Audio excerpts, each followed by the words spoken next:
So my name is Spvwvvky, and today we are watching your life on Warhammer 40k Imperium of Man, and I hope that you enjoy it. I'm currently doing a Shubathon, a Jonathon, a Megathon, whatever you want to call it. I go live between 6 p.m. to 9 p.m. EST, and then I am live for a few more hours after that. Yes. So you should come like hang out and stuff, and yeah, enjoy. You wake up screaming, not that anyone cares. The Medicaid servitor slaps a barcode on your chest and calls it a birth certificate. Stop. Your mom names you 9 because 8 siblings died before you. Your dad, already dead. No, wait, just conscripted. Same difference. What His last Vox message was cut off by artillery fire. You'll learn this is called family time. School is held in a bombed-out chapel where the teacher's missing an eye from asking too many questions. The curriculum, advanced obedience, and how to identify heresy in your neighbors and yourself. Wait, that's Lunch me, that's is me. protein paste that twitches in the bowl. Yeah. Recess is watching the Arbiters execute a man for stealing a cup of water. The only toy you get is a spent bullet casing. By tomorrow, you'll trade it for half a moldy protein bar.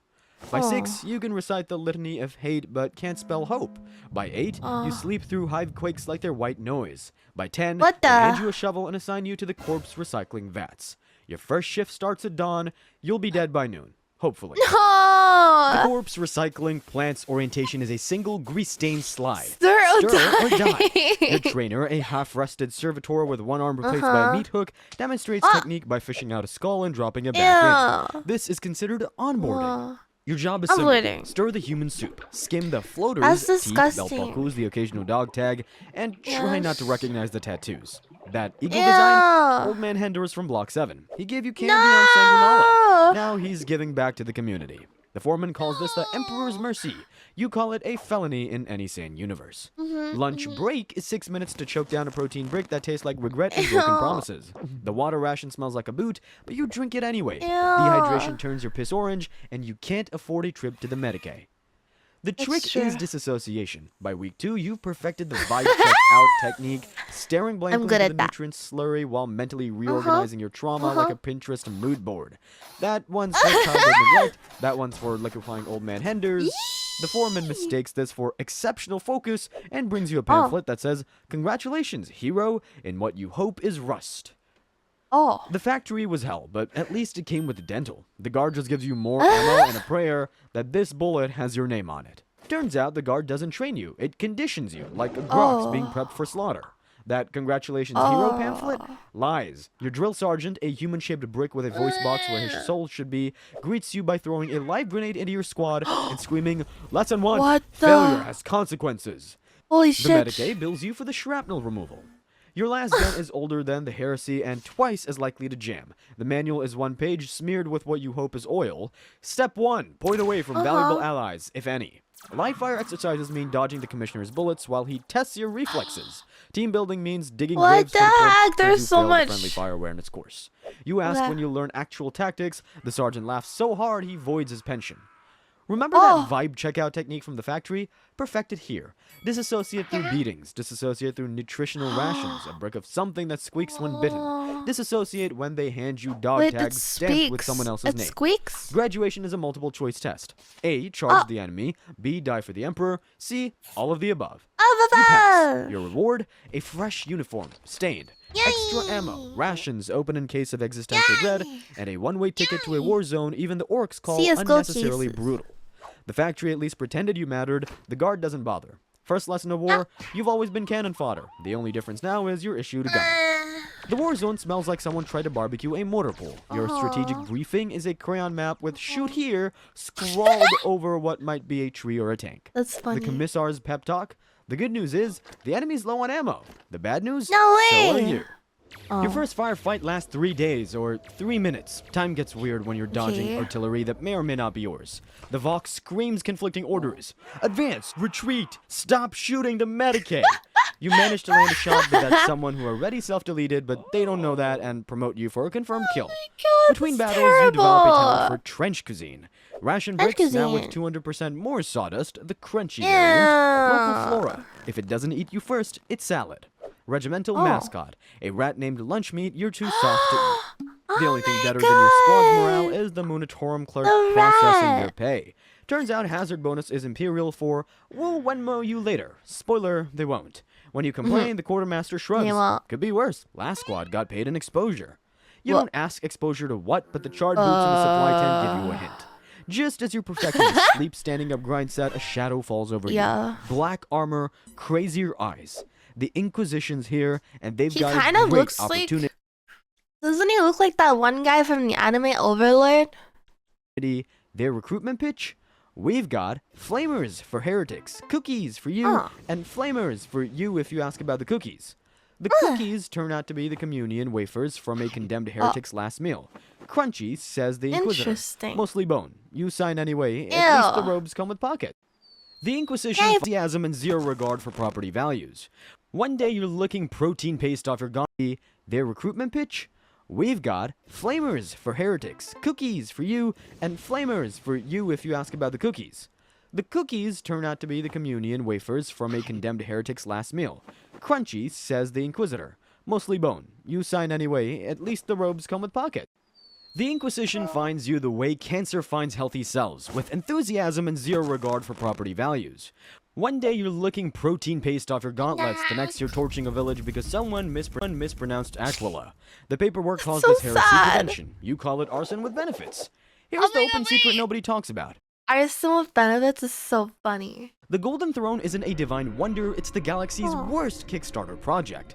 10,000 years past deadline, the creator is a desiccated corpse, and the backers are all dead. The Emperor, he's basically that one roommate who totally has the rent, while Venmo requesting your soul. Sure, he's holding back the 4 angriest HOA presidents in existence from turning reality into their personal demolition derby, but check the fine print. 1,000 souls a day just to keep the lights on? Worst deal ever. How are they making so many people in one day that they can feed 1,000 souls a day to the Emperor? I don't get that. I mean, I get that, like, the Emperor is, like... Your job is basically cosmic janitorial work. The Imperium's collapsing. But if you scrub hard enough with the Prometheum, maybe nobody will notice the Foundation's made of corpses and copium. The irony? You're enforcing doctrines written by a man who hasn't tweeted since the age of apostasy.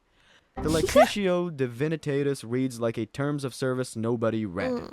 They transfer you to the Mechanicus next. Not because you're special, because the tech priests need someone to test their new faith-powered radiation shielding. Your transport ship's Geller field flickers mid-journey. For 3 seconds the walls scream, the tech priests call this acceptable risk.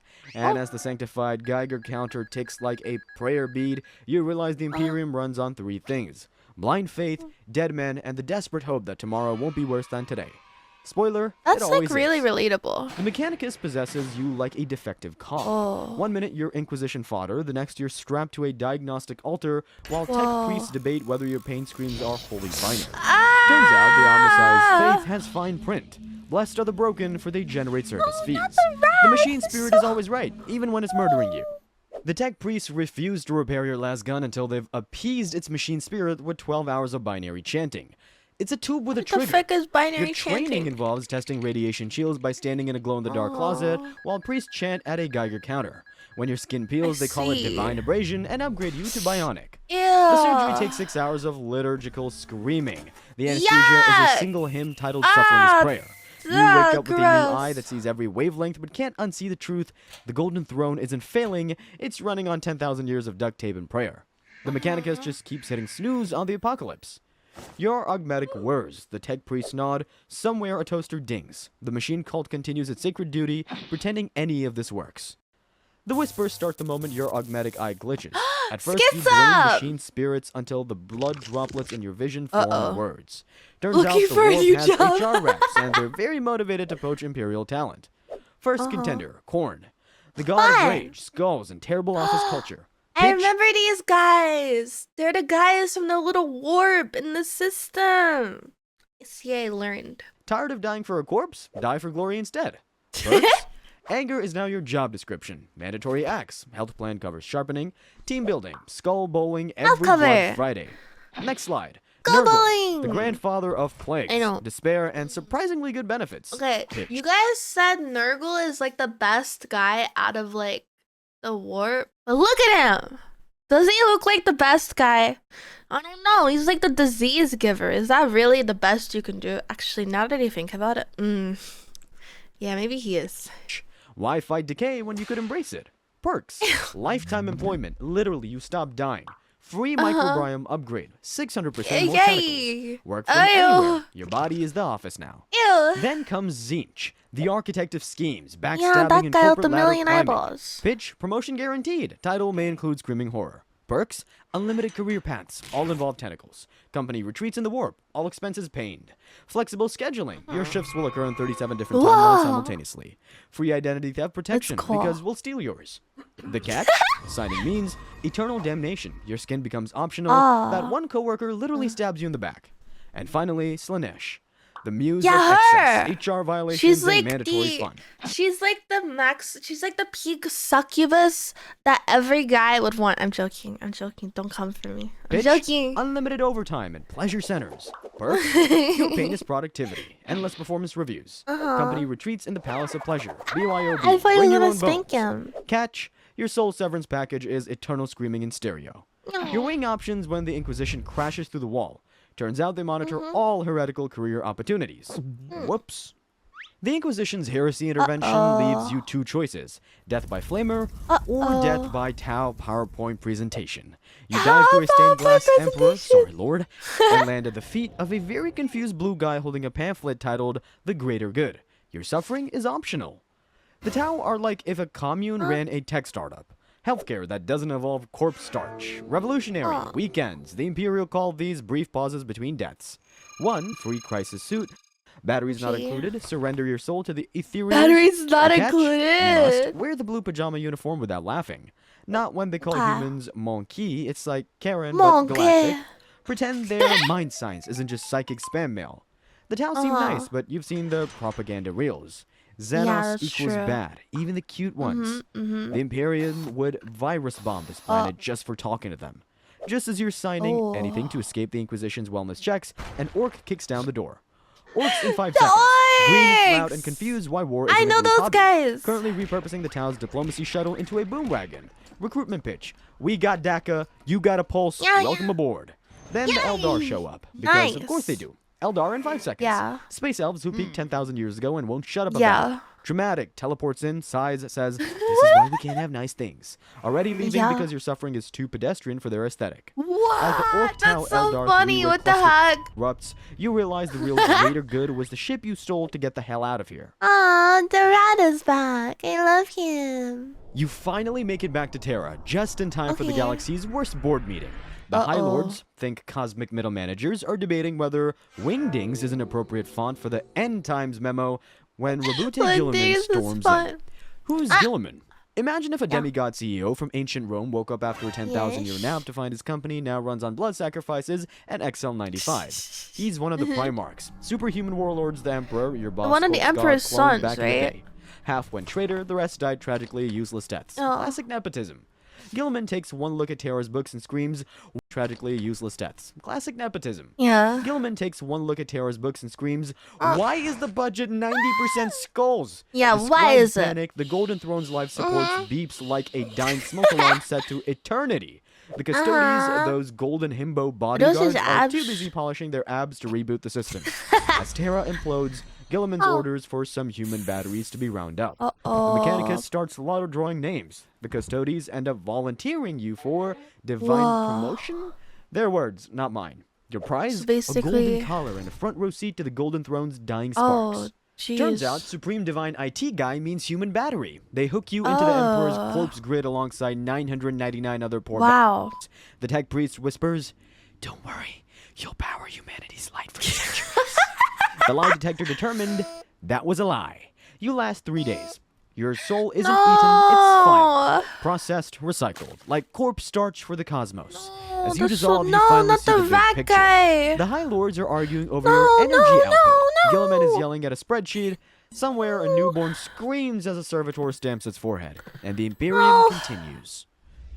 But the rat! That's so sad. I miss the rat. I want to know what happened to the rat.